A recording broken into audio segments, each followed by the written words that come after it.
Ce dimanche 23 juin 2013, la révérende Kakou Hélène Mili de l'église MP Bethel avait rendez-vous avec la presse dans le cadre d'une interview au cours de laquelle ont été abordées des questions relatives à son ministère et à la vie de la nation ivoirienne.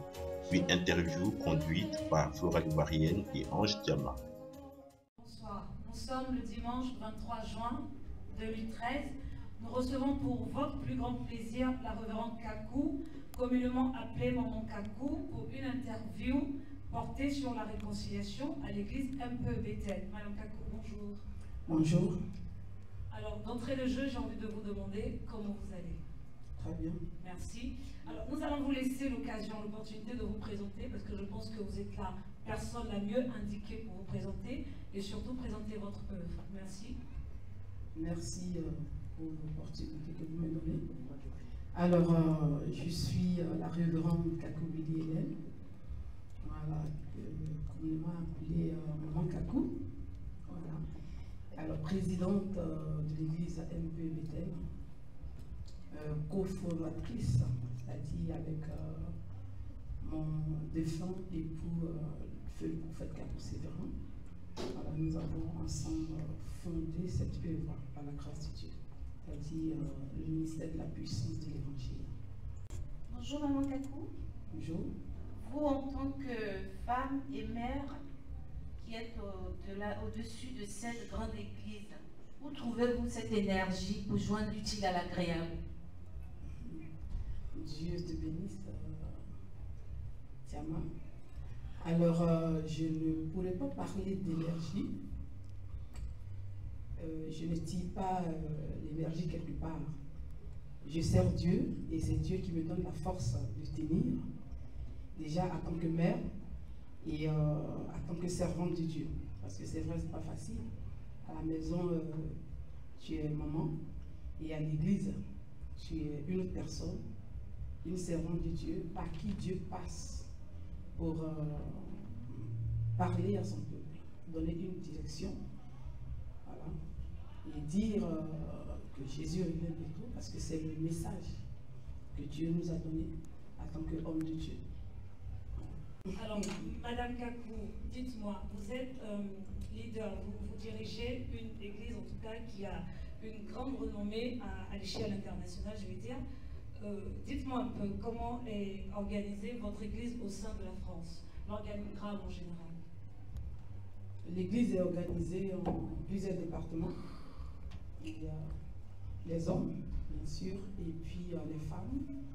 Il y a aussi la jeunesse. Et hormis ces trois grands départements, nous avons le social, nous avons l'organisation, nous avons le département des enfants, qui s'occupe des enfants.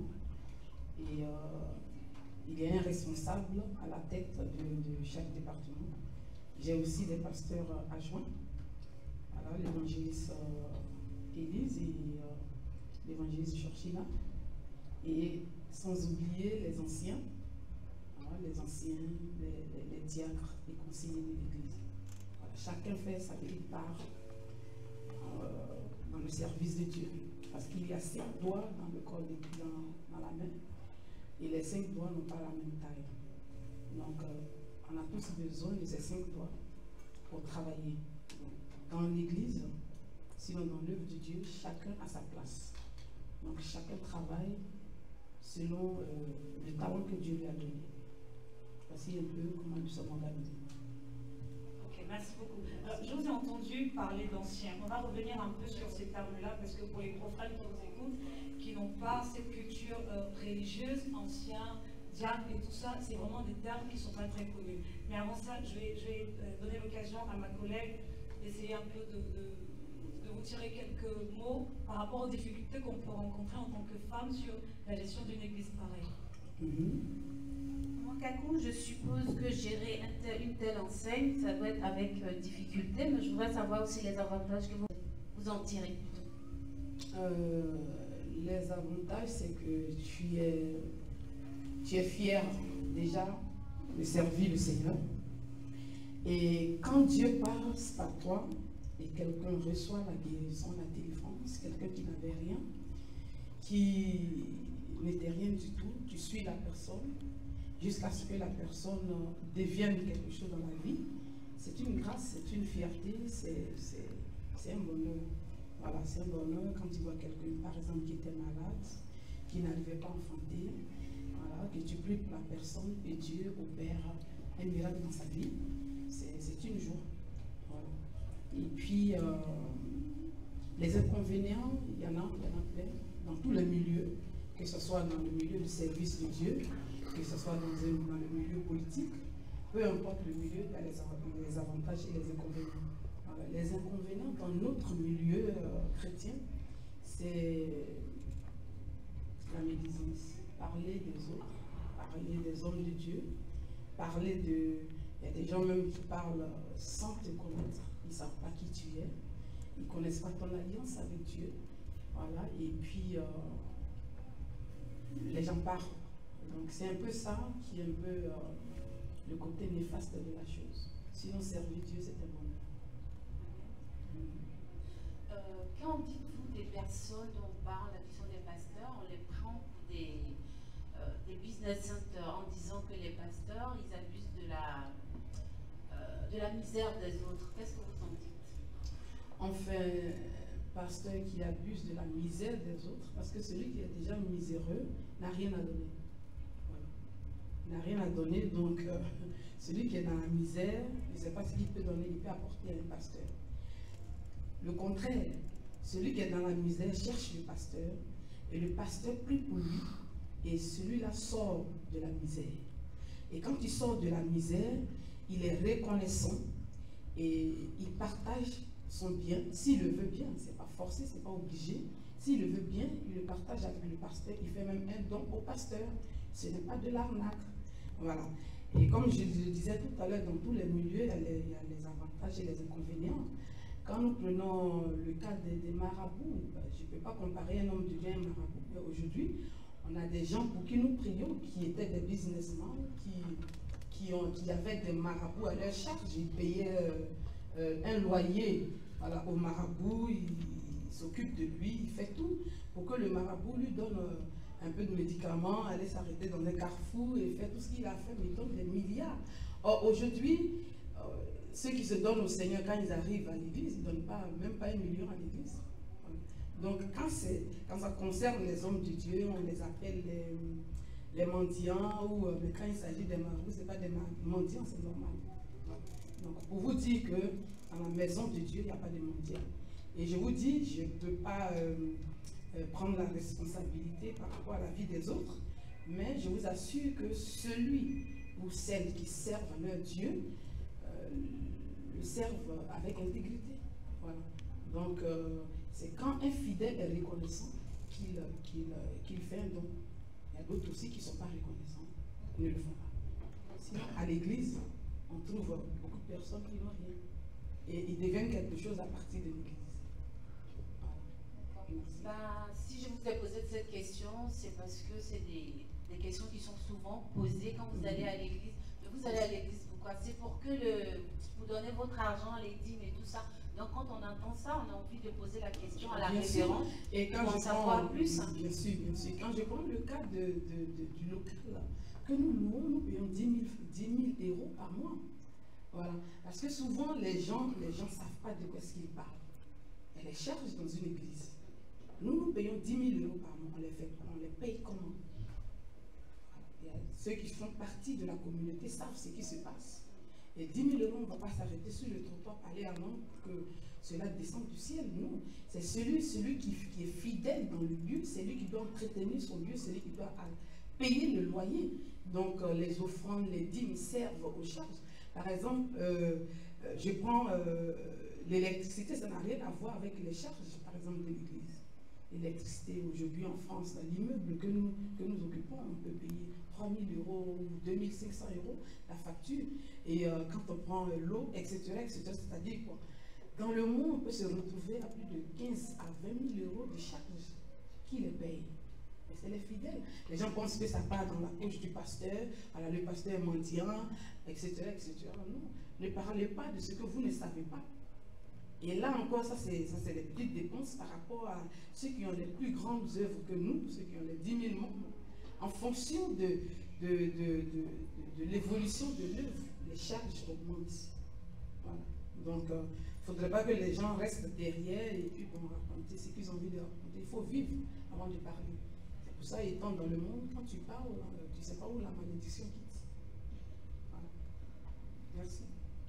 Merci beaucoup, Madame Kakou. Alors, quand je regarde un peu la disposition du plateau, je constate qu'il y a deux femmes assises de part et d'autre de vous. Elles sont assises avec beaucoup d'autorité. Je veux savoir, ce sont vos anges gardiens ou elles font partie intégrante du conseil de l'Église? Dites-moi. Laissez-moi rire. On n'a pas d'ange gardien ici, c'est le Seigneur qui nous garde tous. Alors, à ma droite, c'est l'évangéliste Élise. Tout à l'heure, je parlais des pasteurs avec qui je travaille. Voilà, c'est l'évangéliste Élise. À ma gauche, c'est l'évangéliste Georgine Aguilé. Et quand vous voyez, par exemple, ceux qui sont autour de moi, c'est quelques anciens, aussi le diacre Dao, Gabriel Dao, qui est conseiller, le diacre Brécou Emmanuel, le diacre Alain, et la diaconesse Guédé, conseillère, ancien. Voilà. Et puis diacre, ancien Bacaluro. Voilà.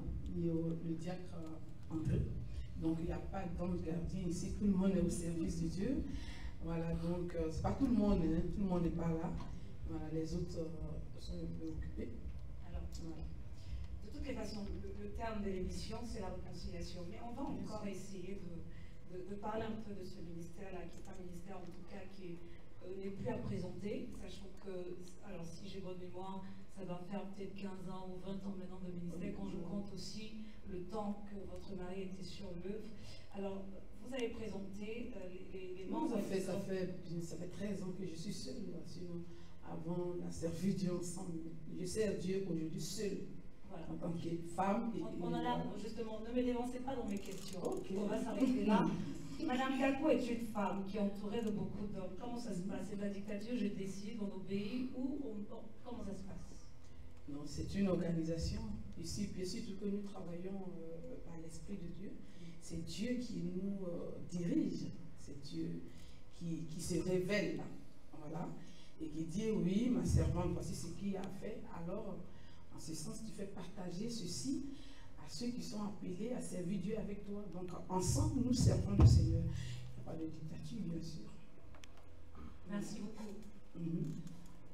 Alors, je vais laisser ma collègue continuer avec vous sur une question importante, parce que tout à l'heure, vous êtes en train de parler des charges, effectivement, concernant l'Église, où je pense que les fidèles, c'est eux, finalement, qui contribuent, parce qu'on sait très bien, en tout cas, avec nos... Parce que c'est un lieu, voilà, c'est un lieu où... Il n'y a pas de subvention pour les églises évangéliques, donc c'est les fidèles qui vous aident. Donc, effectivement, ma collègue va essayer de vous poser la question que j'adore, que je voulais poser d'ailleurs, mais je vais la laisser poser la question. Les fidèles ne nous aident pas, les fidèles payent le loyer, nous contribuent. Donc on peut dire que les fidèles vous à l'avancement de l'œuvre, parce que quand tu te retrouves dans un endroit du lundi au dimanche pour prier, voilà, il faut que l'endroit soit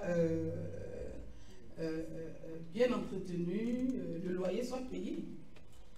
Amen. Amen. Enfin, je voulais rebondir sur les nominations de diacre, de diaconesse et tout ça. Pour les profanes qui vous regardent, est-ce que vous pouvez un peu expliquer ce que c'est exactement?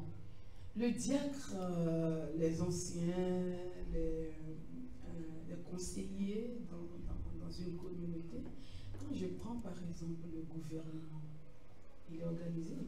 Tout à fait. Il y a le ministre, il y a le premier ministre, il y a les DG, etc., etc. Mais le gouvernement de Dieu est aussi organisé.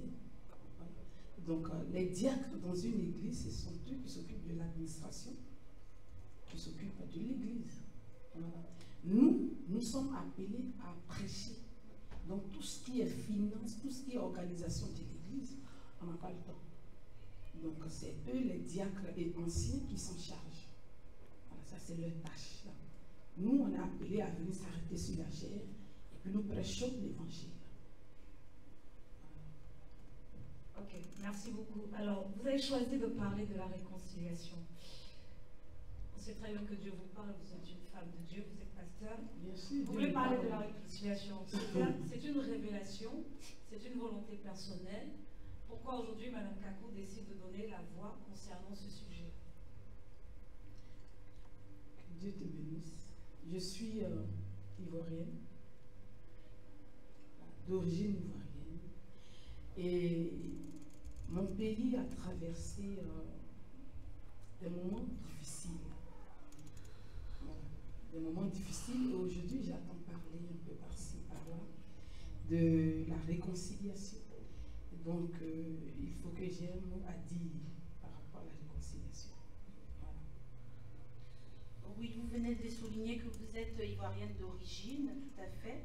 Mais le chef d'État actuel ne fait que prôner le mot réconciliation. Est-ce que vous pensez qu'il y a des pièces de puzzle qui manquent dans cette réconciliation pour qu'en fait, ça puisse aboutir? Quand on parle de réconciliation, ça veut dire qu'il y a une division, ça veut dire qu'il y a une séparation. Voilà. Il y a eu guerre. C'est-à-dire il y a deux camps, deux personnes, deux individus, voilà, qui se sont battus ou qui se sont querellés. Dans ce cas, on parle de la réconciliation. Et quand on parle de la réconciliation, on ne peut pas parler de la réconciliation sans parler du pardon. Parce que la Bible que nous enseignons nous parle du pardon. Et un enfant de Dieu doit pardonner. Moi, je pense qu'on devrait d'abord parler du pardon pour que chacun puisse pardonner à son prochain. C'est important. Parce qu'il y a des blessures. Il y a des gens qui ont été choqués, blessés de part et d'autre. Donc d'abord, le pardon, et après, on parlera de la réconciliation. Moi, c'est mon avis personnel. Alors, deuxièmement, la réconciliation est possible. Comment? Voilà. La réconciliation est possible dans le cas où les deux camps qui cherchent la réconciliation, parce que moi, quand vous me dites, je ne cherche pas la réconciliation, comme je ne suis pas en guerre avec quelqu'un, mais les deux camps qui cherchent la réconciliation, les deux doivent s'attendre afin que chacun ait la paix, c'est-à-dire ait la volonté d'aller à la réconciliation. Et celui qui a la volonté d'aller à la réconciliation, ça veut dire quoi? Si j'ai la volonté d'aller à la réconciliation, ça veut dire qu'il y a un pardon qui m'a touché. J'ai été touché, mon cœur est touché. Alors je suis disposé à aller à la réconciliation. Dans le sens que, même si j'étais avec des éléments, parce que quand il y a une guerre, même dans une famille, il y a deux familles qui se bagarrent, il y a toujours, chacun a son groupe. Et donc, si ton cœur est touché, tu es maintenant disposé à sensibiliser ton équipe, à rentrer dans la même vision que toi. Donc, je pense que c'est possible et qu'il cherche à le faire. Je vais encore emprunter un peu le pas à ma collègue. Je pense que vous suivez l'actualité en Côte d'Ivoire et vous n'êtes pas sans ignorer qu'en ce moment, justement, le chef d'État prône la réconciliation, mais je pense qu'il n'y a pas des actes qui vont, enfin, les actes qui accompagnent ce mot-là ne vont pas dans la dynamique de réconciliation. Est-ce que vous pensez que ce terme-là est d'actualité ou il faut le reporter pour plus tard? Comme vous venez de le dire, si le thème est d'actualité ou pas, et que le chef de l'État parle de la réconciliation, on ne peut pas reporter la réconciliation dans un pays, parce qu'il faut la réconciliation pour que le pays fonctionne. Sans la réconciliation, on ne peut rien faire dans un pays qui a déjà connu la guerre. Sinon, il y a d'autres pays qui n'ont pas connu la guerre et ne parlent pas de réconciliation. Voilà. Ça veut dire que nous, dans notre pays, dans la Côte d'Ivoire, il y a eu des déchirures. Donc, si on parle de réconciliation, s'il prône la réconciliation, c'est ce qu'il a à faire. C'est-à-dire qu'il y a des camps, les deux camps doivent s'entendre pour aller à la réconciliation. Sinon, un seul camp n'a pas la réconciliation. Tu vas chercher quoi? Ce n'est pas deux nuits qui se réconcilient, c'est deux individus personnes qui se sont querellées. Donc, qui se à réconcilient. vous entendre parler, Madame Kakou aujourd'hui est prête à porter le flambeau, la flamme de la réconciliation. On va dire qu'elle peut faire des caravanes, effectivement. Peut-être en Côte d'Ivoire. Je ne suis pas politicien pour porter la caravane. Non, mais en tant Vous êtes pas sans ignorer que votre voix porte. En tant que révérende, je pense que ça peut porter aussi. Parce que si vous en tant que révérende, si on venait à demander mon avis par rapport à la réconciliation en Côte d'Ivoire, je dirais que pour que la réconciliation se fasse, on aurait appris qu'il y a des gens qui ne sont pas chez eux, par exemple. Il y a des familles qui ne voient pas leurs parents aujourd'hui. Donc, pour que la réconciliation, on n'a pas besoin de chanter la réconciliation, il faut la vivre. C'est tout. Il faut la vivre, c'est tout. Il faut rentrer dans le jeu de la réconciliation. Et puis tous, nous allons rentrer dans le domaine de la réconciliation. Parce que dans une famille, je donne un exemple. Dans une famille, moi, je ne serai pas en train de pleurer et tu vas venir me parler de la réconciliation. Donc, tu dois d'abord essuyer mes larmes, me consoler, me donner ce dont j'ai besoin. Et après, tu me parleras de la réconciliation. En ce sens-là, je serai apte d'aller dans ton sens de la réconciliation. Ça vous va? Ça nous va très bien. Effectivement, je pense qu'on a le maximum, pour ne pas dire la totale, concernant ce sujet-là. Et pour les personnes qui nous écoutent, je pense que le message qu'il faut et que vous êtes en train de véhiculer, c'est surtout il faut aller sur un apaisement de cœur. Pour que déjà les cœurs soient préparés à entendre ce discours-là de réconciliation qui veut que la Côte d'Ivoire retrouve une certaine stabilité. Et on a besoin de cette stabilité dans notre pays. Parce que les choses doivent aller de l'avant. Maman Kakou, je voulais vous poser, vous êtes en France, vous êtes bien originaire de la Côte d'Ivoire, certes, mais vous vivez en France. Il y a de l'actualité aujourd'hui, le président a homologué un acte, mariage pour tous. Vous, en tant que femme de Dieu, qu'est-ce que vous pensez de cet acte? En tant que servant de Dieu, mariage pour tous n'est pas biblique. Voilà. La Bible appelle ça abomination de la désolation. C'est-à-dire homme et homme qui se marient, femme et femme qui se marient. Voilà, c'est pas biblique. Voilà. Et la Bible en a déjà parlé. Voilà. Donc ça veut dire que tout ce qui se passe aujourd'hui sur la terre, il n'y a rien de nouveau. Voilà. Tout est écrit dans la Bible. L'inceste, l'homosexualité, tout ce que vous connaissez aujourd'hui. Ce n'est pas du nouveau. Et la Bible nous a dit aussi dans le livre d'Apocalypse que pour les derniers temps, ceci arriverait. Donc ce qui arrive aujourd'hui, nous, par contre, les enfants de Dieu, ça ne nous surprend pas. C'est des choses qui doivent arriver. Voilà, qui arrivent. Et étant donné que nous sommes enfants de Dieu, la Bible dit, si tu vois ces choses-là arriver, tiens-toi prêt parce que ça fait partie des signes des derniers temps. Donc pour nous, c'est un signe des derniers temps. C'est un seul parmi plusieurs. Dans la Bible, qu'en pensez-vous? Qu'est-ce que vous pouvez dire aux téléspectateurs pour ce qui arrive aujourd'hui? Est-ce que c'est un cataclysme pour le monde? Non. C'est aussi écrit que dans les derniers temps, vous verrez un pays se lèvera contre un autre pays, une nation se lèvera contre une autre nation. C'est pour ça que je vais profiter de vous inviter, vous les journalistes, à accepter Jésus de Nazareth. Et ceux qui nous écoutent. Parce que quand tu acceptes le Seigneur, il n'y a rien de nouveau. Un pays se lèvera contre un autre pays, une nation se lèvera contre une autre nation. Donc, l'histoire de guerre, comme je disais à certaines personnes, que la Bible nous a parlé de la guerre. Donc, c'est sûr que notre pays n'avait pas été épargné. Et dans tous les cas, dans les années 98, le prophète Kakou, c'est vrai, avait donné cette révélation. Mais comme d'habitude, les chefs de l'État, les hommes politiques, quand un homme de Dieu vient donner une révélation, on se dit que l'homme de Dieu a faim, voilà, donc il cherche des miettes, etc., etc. Donc on ne prête même pas attention aux révélations. C'est vrai, je le répète encore, dans chaque milieu, il y a les bons si tu as rencontré un mauvais sur la route, tu ne peux pas le comparer ou dire que voilà, ils sont tous pareils. Voilà. Sinon, dans un gouvernement, s'il y a un qui déconne, voilà, on allait dire ouf, tout le monde est pareil. Mais non. Amen. Voilà, donc ça avait été déjà dit. Et donc, on est rentré dans la situation. On ne peut que parler d'apaisement et que Dieu seul conduit notre pays et on ne veut pas retomber dans d'autres choses. Que Dieu vous bénisse. Alors nous répondons Amen. Amen. Je pense que c'est la formule. Que Dieu vous bénisse, on reprend Amen.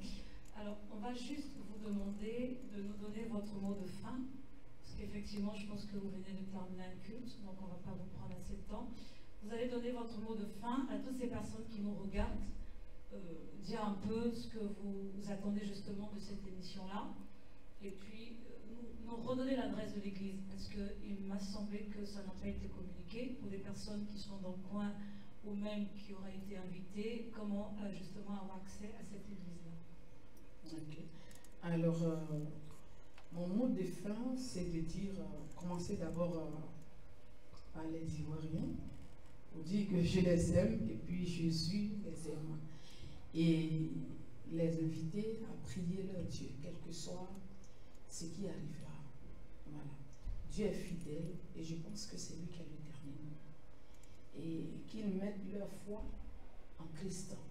Et je pense que Dieu fera le reste. Voilà. Si Dieu a commencé, il va terminer. Ce n'est pas à nous de terminer, c'est à Dieu de terminer. Et pour cela, il faut que nous prions. Il faut que nous parlons à Dieu. Et Dieu va se charger de ce qui est dans ton cœur, de ce que tu penses. Amen. Je vais aussi inviter tout le monde à notre communauté, bien sûr. Nous sommes situés à Villejuif, dans le 94, au 15 rue Auguste Perret. Je vais donner le téléphone, c'est le 06 58 84 01 05. Voilà. Donc nous prions à l'endroit, nous prions pour les malades, ceux qui pensent qu'ils sont malades, ceux qui pensent qu'ils ont besoin de parler à quelqu'un, ceux qui pensent qu'ils ont besoin de la délivrance, ceux qui pensent qu'ils ont besoin de retrouver une famille. Nous sommes là, nous prions ensemble tous les dimanches de 9h30 à 12h30. Et en ce moment, nous avons un programme. Voilà, tous les vendredis, nous avons une veillée au même endroit, une veillée de prière qui commence à 22h30 et nous finissons à 6h du matin. Et après, nous avons d'autres programmes, les conventions, etc. Convention des femmes, la jeunesse, voilà, qui sont en cours. On a d'autres programmes aussi. Donc, un lieu est bien indiqué. Vous pouvez venir prier avec nous si vous avez un besoin quelconque. En tout cas, que Dieu vous bénisse et que la grâce de Dieu soit sur vous. Amen. Merci beaucoup, Madame Kakou, Révérende Kakou. Chers amis téléspectateurs, alors notre émission prend fin. Ce fut un plaisir pour nous. Nous étions avec la Révérende Kakou à son église, c'est votre église ici, je me doute, à son église qui est située, comme elle a dit, à Villejuif. Pour les personnes qui souhaiteraient venir en métro, je pense que les indications sont sur les sites internet et sur vos pages Facebook. Le métro, c'est métro Louis-Aragon, la ligne 7 au terminus, et prendre le bus 172, direction Boul-Arrêt, et descendre arrêt République Guetté. Ok, très bien. En tout cas, ça a été un plaisir pour nous, ma collègue Ange et moi-même Flora, de faire cette interview-là avec la Révérende Kakou, que tout le monde appelle affectueusement Maman Kakou. Alors je pense que nous aussi, on va rentrer dans le moule. Si vous voulez bien qu'on s'y prête au jeu, on va aussi rentrer dans le moule. Et pour vous appeler aussi comme ça, je pense qu'il y aura peut-être des bénédictions qui sont rattachées à cette appellation-là. Et pour les personnes qui souhaiteraient, en tout cas qui n'ont pas vu cette émission en direct, et qui souhaiteraient la revoir, je pense que ça sera sur tous les sites internet. Donc je donnerai peut-être effectivement les coordonnées. Alors nous avons Sivox qui nous accompagne, la Dépêche d'Abidjan, Ivoire Business et moi-même Flora sur la radio et ma collègue Orchiama. Merci beaucoup à vous et en tout cas la VRA, je précise, pour la radio.